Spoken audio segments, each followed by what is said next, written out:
Ang pinakamataas na taluktok ng Tira-Isla ay matatagpuan sa layo ng 723 metro sa ibabaw ng sea level. Sinasabi ni Pan na dapat niya munang talunin si Zibel. Nasa likod sina Skull at Zepar, dahil sa landslide ni Lowell, di siya makalapit dito. Pinagmumura naman ni Pan si Lowell dahil sa inis dito. At batid pa nito na akala niya hihiwalayan niya siya para ilabas yung iba.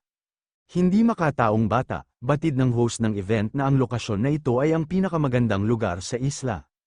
At obvious na pag-aari ito ng USA, isang bansa kung saan lahat ng 7 representative ay nakuha na ang third job advancement. Sinasabi ni Lowell na Mr. Pan, hindi ibig sabihin na nasa iisang guild sila ay magiging madali na siya sa kanya. Sa isip-isip ni Pan na ang malas, hindi niya akalain na haharapin niya ang mga Amerikano. Napapatanong ito kung magka-counter-attack ba siya. Babagsak ba siya at tuluyang magla-log out? Pasugod na si Pan at sinasabi nito na kasama pa rin ang Spain sa top 7 sa Satisfy, kaya ibigay niya ang leg niya bilang souvenir, Zibel. Naghahanda na din si Lowell sa pag-atake at sinasabi nito kay Mr. Pan kung bakit ang sama ng loob niya. Gumamit si Lowell ng Earth Dragon's Claw, at ginamit ni Pan ang Rail Spear. Sumisigaw naman si Zibel sa natanggap niyang pinsala at napapamura na lang ito kay Pan.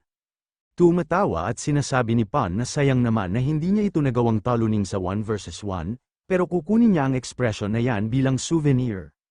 Sinasabi ng host ng event na si Pan ay nag-log out na.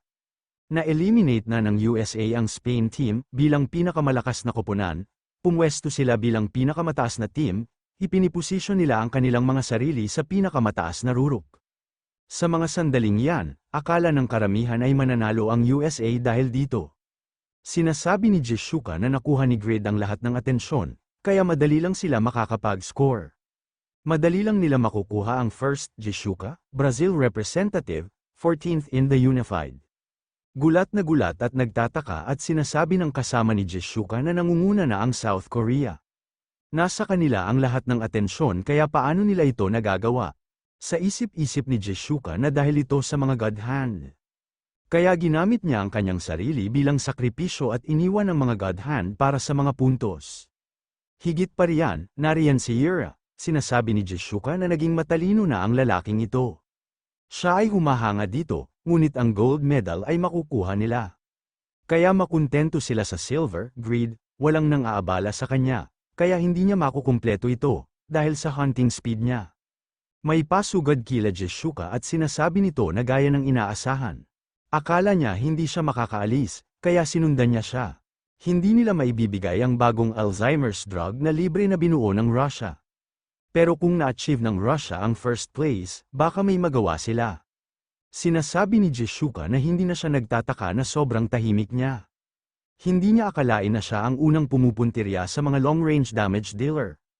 Ang mga alon na lumalamon sa mga kastilyo ay laging ipinapanganak sa ilalim ng tubig.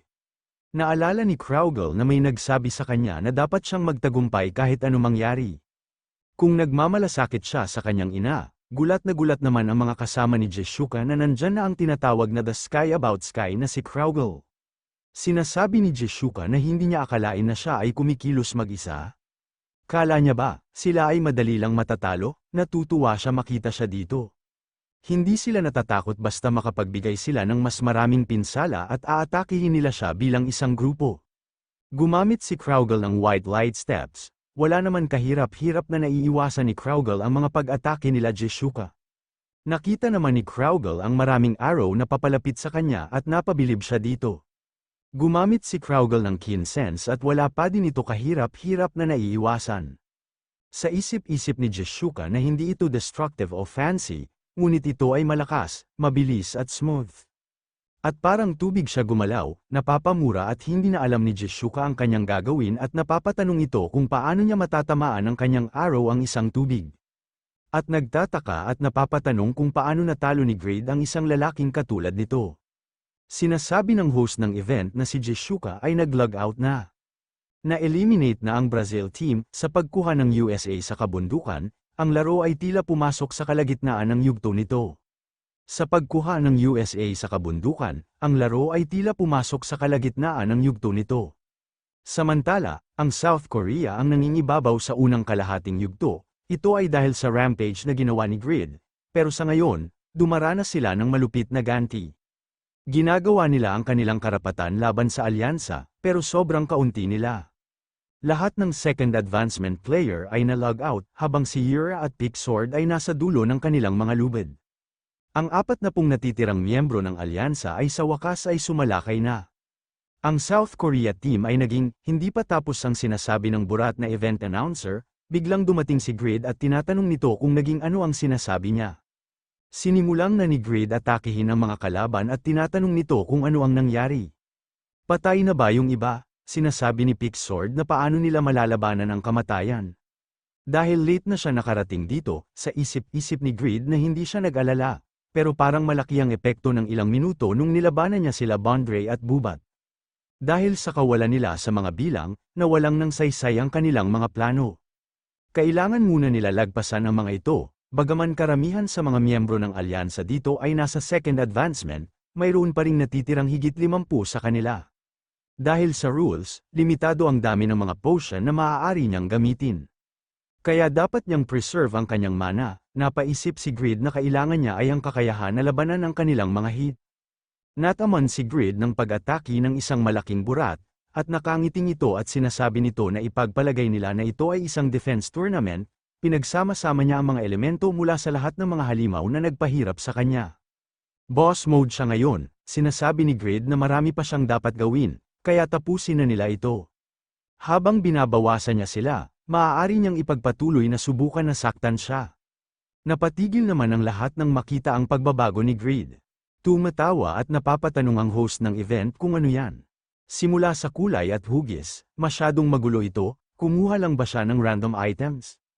Pero isa siyang blacksmith, pero isang legendary blacksmith siya. Ibang level na siya dapat, tama yan, sa tingin niya sinusubukan niyang masining na ipahayag kung ano ang itsura ng mga perlas bago ang baboy. Biglang tawa ng mga burat at sinasabi ng nakadilaw na buhok na ano ang get-up na ito, susubukan niya ba silang patayin sa pagtawa? Tumatawa at sinasabi ng negrong lalaki na makakakuha siya ng maraming atensyon dahil sa kakaibang itsura niya. At para siyang kalapati mababa ang lipad, galit na sinasabi ni Grid na tama na yan. Dahil nakuha niya na, tumigil na sila sa kakadaldal at sumugod na lang sila. Ang kanyang mga plano ay nasira na at dahil dito, kaya medyo galit na siya. Sa ibang banda, may mga naglalaban sa iba't ibang mga lugar. May mga nanunood sa kanila, at nakaupo ito. At nakaalumbaba pa ito at sinasabi niya napaka-boring naman. Kahit na marami siyang pinag-iingatan tao, hanggang kailan siya mag-iingat sa ibang bansa, Damian. Sinasabi ni Damian na active pa rin yung mga lalaki na nagta-target kay Mr. Grid. Kumilos na sila pag natapos na sila, sumisigaw at sinasabi ni Yoshimura at sinasabi nito na itigil ang paglalaro at tapusin ang mga Chinese na ito. Napapatanong ito kung bakit siya ang nasa unahan kung siya naman ang dapat nasa likod. Sinasabi ni Katz kay Yoshimura na 6 na tao lang yan. Tumigil na siya sa pag-iyak, napasabi na lang si Katz na naiinis na siya. May tinatawag si Katz at sinasabi nito na hoy, ikaw. Isang fanboy ni Kraugle, kung hihintayin niya ang master niya, huwag niya silang guluhin dito at hintayin niya na lang ito sa labas. Kung nahihirapan siyang gawin yun, tutulungan niya siya. Ang craving niya ay gutom sa dugo. Sinasabi ni Hao na ang paghihintay sa kanya sa seryosong paraan ay isa ring paraan ng paggalang sa kanya. Kung mag-iingay lang siya, lumabas na lang ito, at huwag niyang banggitin ang pangalan niya sa madumi niyang bibig. Sa isip-isip ni Damian na ang USA at iba pang mga kilalang manlalaro ay nagsisimula ng gumalaw. Ngunit walang puntos ang pagiging pinakamahusay sa lugar na ito. Kung tutuusin, ang makakaligtas ay ang may pinakamalakas na equipment. Tama naman, di ba? Ito ay si Mr. Grid, na wala na ang alyansa. Si Grid lang ang pumatay ng mahigit 40 player ng alyansa. Ngunit ang mas nakakagulat kaysa sa kung gaano siya hindi naapektuhan ng nerf ng pag-atake, ay ang nakakatakot na depensa ng kanyang mga bagong item. Ang alyansa ay halos hindi nagasgasan ng armor, kaya niyang labanan ang mga pag-atake ng 10 tao nang sabay-sabay at patayin silang lahat sa isang pag-atake. Sa puntong ito, mas katawa-tawa na makita kung gaano nagkamali ang mainstream media sa kanya, sinasabi ni Grid na baguhin nila ang plano, dahil wala na silang mga tao, sasali na din siya sa pagpunterya ng mga target, sumang-ayon naman dito si Yura pero napapatanong ito kung may paraan ba siya para mag-shoot bukod sa mga God Hands, Mr. Youngwoo, Naglabas si Grid ng isang pana at sinasabi nito na oo naman, kahit na hindi niya alam na gagamit siya nito ngayon. Spiral Quick Fire Bow. Rating, Epic, Attack Power, 215 hanggang 249. Firing Speed, plus 17%. Accuracy, minus 30%. Sa tuwing titira ka ng arrow, tataas ng 1% ang bilis ng pagpapaputok. Ang epektong ito ay maa-apply lamang hanggang 50%. Mahirap kontrolin ang trajectory ng arrow. Kung tinamaan mo ang ninanais na target, magkakaroon ka ng karagdagang bow mastery experience. Umiikot ang mga arrow mula sa bow na ito habang lumilipad. Dahil dito, mahirap hulaan ang trajectory ng arrow, at ang accuracy rate ay lubhang nababawasan. Sa isip-isip ni Grid na simula nang nakuha niya ang level 3 bow mastery at level 8 weapon mastery mula sa Bayon, magandang pagkakataon nito para mag-increase ang dalawang bagay na ito. Sinasabi ng host ng event na ang pag-Moss successor ay kayang mangibabaw sa lahat ng sandata, ngunit ang kumpiyansa na yun. At napapatanong sila kung may bow mastery ba siya? Pero ang blacksmith ay hindi dapat magkaroon ng mastery skill. Hindi lang siya kahangahangang sa offensive at defensive capabilities, wala rin siyang restrictions regarding sa masteries. Ang hirap hulaan kung ano ang susunod na ipapakita ni Grid sa tournament na ito. Maraming lumabas na notification na nagsasabi na nag-miss ang mga arrow. Napapasigaw tuloy ang mga host ng event na ang hirap talagang hulaan. Napatingin tuloy si Yura na may pagkadismaya kay Grid. Napansin naman ito ni Grid at naiinis at tinatanong nito kung bakit siya tinitignan nito.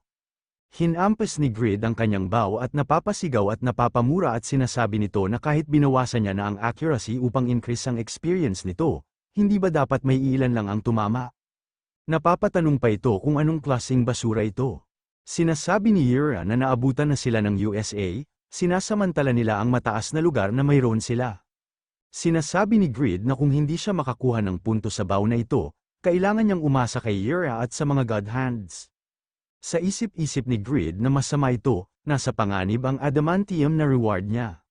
Sinasabi ni Grid na wala siyang choice, dapat siyang mag-practice hanggang maaari sa bow na ito. Napansin ni Grid na may umatake sa God Hands, at galit na tinatanong nito kung sino gumawa nito, at ang lakas ng loob nila na galawin ito. Nakaramdam siya ng presensya at hindi niya namamalayan na may nagtapo ng isang ninja star.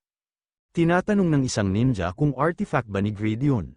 Muntik na siya nakita nito, at palihim siyang nagtatago baka sakaling dumaan si Kraugle.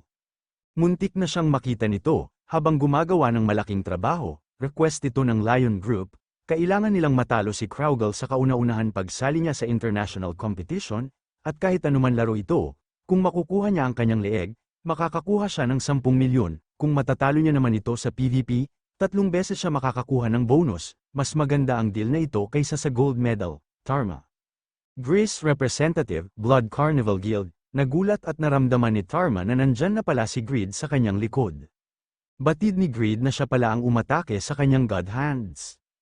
Nakaiwas naman agad si Tarma sa ginawang pag-atake ni Grid at sa isip-isip nito kung paano siya nito nahanap. Ang kanyang mga kasanayan ay clunky, ang tanging kapansin-pansin sa kanya ay ang kanyang equipment. Napapatanong ito kung maganda ba talaga ang insight niya. Sinasabi ni Tarma na hindi siya interesado sa sinumang hindi worth money. Umalis siya dito, sinasabi ni Grid na dahil sa masamang bow niya, sila lang ang maaasahan niya. Ngunit naglakas loob siyang atakehin sila, walang paraan para palayain niya ito. Kailangan niyang siguraduhin na walang makalalapit sa kanila. Sinasabi ni Tarma na umalis siya dito, tanga ba siya, wala ba siyang naririnig kay Faker tungkol sa taong kumuha ng titulong God of Killer? Sa top 100 assassins, kasama si Zibble, ang tunay na God of Killers. Ang tao na iyon ay siya, at siya si Tarma, isang Blood Carnival. Wala naman pakialam dito si Grid at sinasabi nito na wala siyang narinig tungkol sa kanya. Naiinis siya, kaya kung may hinihintay siya, gawin niya na lang ito sa labas. Naiinis at sinasabi ni Tarma na nagbabalak siya na magtrabaho ng masigasig, ngunit tila kailangan niyang pumatay ng isang nakakainis na langaw. Mababaliw ang mga sponsor sa anumang bagay na maaaring maging mainit na issue.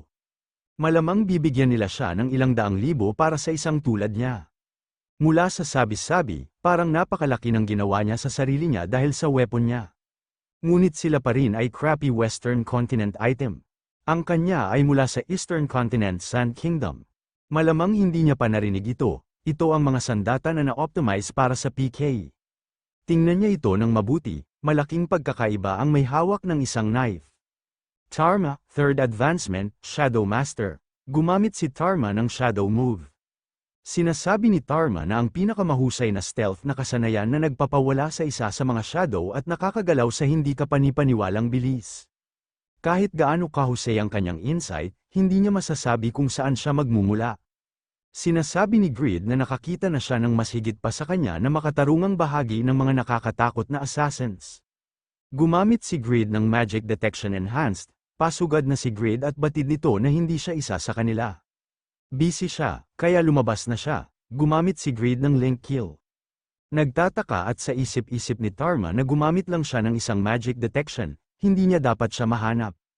Paano siya natalo ng isang basurang katulad niya? Nag-log out na si Tarma, may napansin si Grid at sa isip-isip nito na tinusok nito ang kanyang defensive equipment sa depensa at nagdulot ng higit sa 3,000 na pinsala.